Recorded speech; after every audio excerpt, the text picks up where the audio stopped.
React का code हो या फिर HTML का कोड हो, आईडीज सारे जगहों पे यूज़ होती है। और आईडीज का सबसे मेन बेनिफिट ये है कि जब भी हम आईडी यूज़ करते हैं तो वो एक्चुअल एलिमेंट को हम एक आईडी से आइडेंटिफाई कर पाते हैं यूनिकली।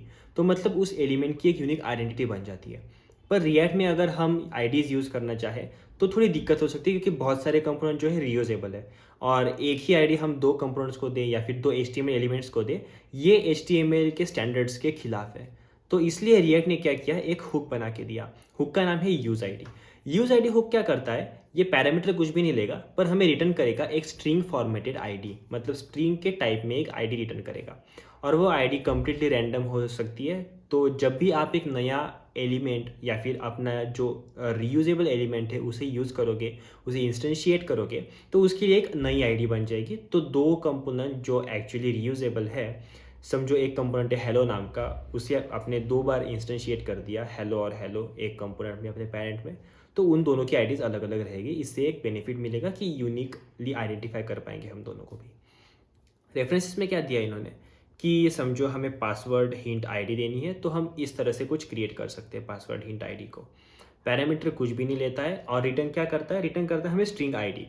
कैविएट्स क्या क्या है, ये हुक है तो टॉप लेवल पे कॉल करना है, ये तो सबसे पहला कैविएट है। दूसरा क्या है, use ID should not be use to generate keys in list. मतलब क्या कि जो हमारी लिस्ट हम रेंडर करते हैं ना, उसमें कुछ लोग क्या करेंगे कि किसी एक की के लिए यूनिकली आइडेंटिफाई करने के लिए उस पर कीज़ में डाल देंगे ये आईडी, या फिर किसी भी एलिमेंट के की में डाल देंगे, तो हर बार वो अलग अलग रेंडर होगी। जिसका प्रॉब्लम ये होगा कि उसकी जो आईडी रहेगी ना, जो काम है उस एक्चुअल एलिमेंट का कि उस चीज़ को रेंडर करो। समझो अपना एक पोस्ट है, पोस्ट की आईडी के साथ अगर उसे रेंडर करना होगा उस की के साथ, तो वो नहीं कर पाएंगे, क्योंकि हर बार समझो आईडी भी अगर पोस्ट की सेम रही पर की जो है वो अलग अलग रेंडर हो रही है, तो इससे दिक्कतें हो सकती है अपने कोड में।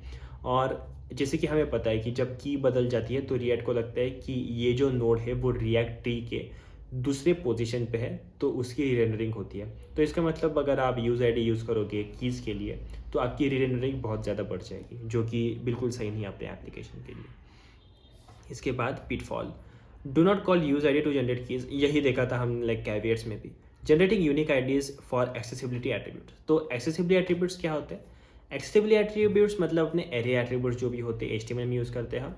इनका मेजरली यूज़ होता है ताकि जो भी डिसेबल्ड पीपल है वो अपना एप्लीकेशन अच्छे से यूज़ कर पाए। जैसे कि ये पासवर्ड हिंट वाली चीज़ दी है इन्होंने। तो पासवर्ड हिंट के लिए इन्होंने क्या किया, एरिया डिस्क्रिप्ट बाय, मतलब क्या कि ये जो इनपुट फील्ड है ये डिस्क्राइब करेंगे हम किससे, पासवर्ड हिंट आईडी से, और ये जिसकी भी आईडी रहेगी उससे हम इसे डिस्क्राइब कर पाएंगे।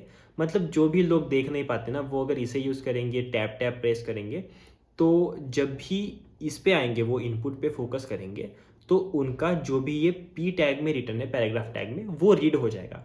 तो उनको समझ में है कि एक्चुअली पासवर्ड के लिए हिंट क्या है हमारे पास, कि क्या हेल्पर टेक्स्ट है, वो समझ में आ जाएगा। तो देखते हैं कि एक्चुअली हम HTML में इसे कैसे यूज़ करते थे। देखो, अगर हमने ये कर दिया और पासवर्ड हिंट ऐसे दे दिए तो ये HTML में इजीली काम करता था। पर जबकि रिएक्ट में रीयूजेबल कंपोनेंट्स होते हैं तो यूज आईडी यूज़ करना ज़रा बेनिफिशियल होता है, क्योंकि हम रीयूज़ कर सकते हैं कंपोनेंट्स को, तो आईडी डिफरेंट डिफरेंट होना भी बहुत इंपॉर्टेंट है। तो देखो इन्होंने क्या किया है, आईडी ऐसे यूज़ कर लिया, यहाँ पे डिस्क्राइब बाय में दे दिया, और पैराग्राफ के आईडी में इस आईडी को दे दिया। मतलब जब भी इस पे फोकस होगा इनपुट पे, तो ये चीज़ रीड की जाएगी। यहाँ पे नीचे एग्जांपल दिया था इन्होंने, पर ये शायद अभी चल नहीं रहा है तो हम इसे देख नहीं सकते, तो ठीक है, अभी के लिए दिक्कत नहीं है। पर हाँ, यहाँ पे इन्होंने क्या किया, इन्होंने किया है generating IDs for several related elements. तो रिलेटेड एलिमेंट्स मतलब क्या, एक फॉर्म होता है, उसमें बहुत सारी इनपुट फील्ड्स होती है, वो सारी रिलेटेड होती है। तो हमें अगर रिलेटेड फील्ड्स को किसी प्रीफिक्स के साथ आईडीज़ देनी है तो हम वो भी कर सकते हैं। जैसे कि इन्होंने क्या किया है, आईडी जनरेट कर ली, और आईडी यहाँ पे क्या किया, पोस्ट फिक्स किया है इस पे, क्या, फर्स्ट नेम, यहाँ पे किया है लास्ट नेम। इस तरह से आप पोस्ट फिक्स्ड आईडी या फिर प्री फिक्स्ड आईडीज़ वगैरह बना सकते हो। तो इन्होंने इस तरह से आईडीज़ दे दिए रिलेटेड एलिमेंट्स के लिए। तो इसकी आईडी और इसकी आईडी एक्चुअली सेम है, बट डिस्टिंग्विशेबल फैक्टर ये है कि ये फर्स्ट नेम के लिए, ये लास्ट नेम के लिए है। इन्होंने दिया है why is UUID better than an incrementing counter. तो ये बेटर क्यों है वो देखते हैं। You might be wondering why UUID is better than incrementing global variable like ID++। तो इसका जो प्रॉब्लम होगा वो तब होगा जब हम सर्वर कंपोनेंट्स और क्लाइंट कंपोनेंट्स साथ में यूज़ करेंगे। तो देखो होता क्या है कि the primary benefit of use ID is that React ensures that it works with server rendering. During server rendering, the component generates HTML output. Later on the client hydration attaches your event handler to the generated HTML.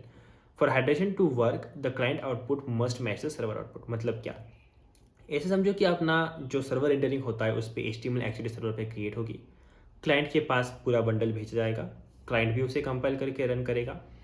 Server से आई HTML और client ने generate की HTML हमेशा same होनी चाहिए। पर अगर हम नेक्स्ट ID प्लस प्लस करेंगे तो सर्वर पे एक बार ID इंक्रीमेंट हो गई और क्लाइंट पे दूसरी बार जब आप एक्सेस करोगे तो अगली ID मिलेगी, जिसका मतलब ये है कि दोनों ID सेम नहीं रहेगी। At the end IDs different है, मतलब कंपोनेंट डिफरेंट है, तो कम्प्लीटली अलग कंपोनेंट मिलेंगे, जिसकी वजह से हमें दिक्कत हो सकती है। इसलिए यूज़ ID यूज़ करना बेनिफिशियल है, क्योंकि वो सर्वर और क्लाइंट पे सेम IDs भेजेंगे फॉर अ सेम कंपोनेंट। तो इससे गारंटी मिल जाती है हमें सारी चीज़ों की। हम स्पेसिफाई कर सकते हैं prefix for all generated IDs. कैसे कर सकते हैं?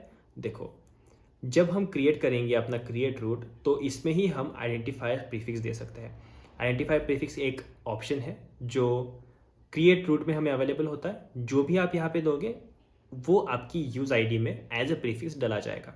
ये इंटरनल बिहेवियर है। जो हमने पहले किया वो एक्सटर्नल स्ट्रिंग मैनिपुलेशन था। ये जो है वो इंटरनल बिहेवियर है जो आइडेंटिफायर प्रीफिक्स डालने का है। Using the same ID prefix on the client and server. ये कैसे करते हैं?